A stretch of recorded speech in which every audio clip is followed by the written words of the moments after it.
Magandang araw po sa inyong lahat, lalo na sa ating mga pinuno, kawal at kawani ng Hukbong Katihan ng Pilipinas.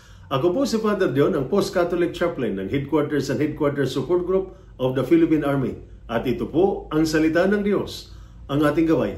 Ngayon po ay Tuesday, July 1, 2025, ng ika-13 linggo sa karaniwang panahon.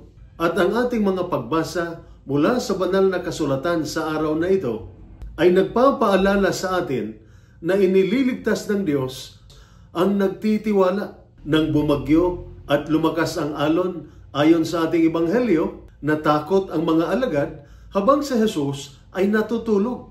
Sa ating buhay bilang sundalo o miyembro ng pamilya, dumarating din ang unos, takot, pagod at pangamba. Ngunit paalala ni Jesus, bakit kayo natatakot? Kayong mahihina ang pananampalataya. Ang Diyos na nagligtas kay Lot ayon sa ating unang pagbasa ay siya rin Diyos na nagpapatahimik ng unos ngayon. Kapag kaguluhan ang nasa paligid, pananampalataya ang ating angkla. Bilang mga kawal, kapit lang tayo sa pangako ng Diyos. Kasama natin siya sa bawat labanan.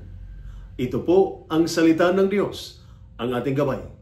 Manalangin tayo. Panginoon, patahimikin mo ang unos sa aming puso at isipan.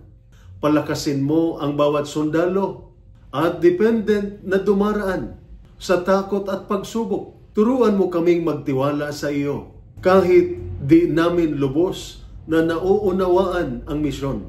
Amen. At sumainyo at sa inyong pamilya ang pagpapala ng makapangyarihang Diyos, Ama, Anak at Espiritu Santo. Amen.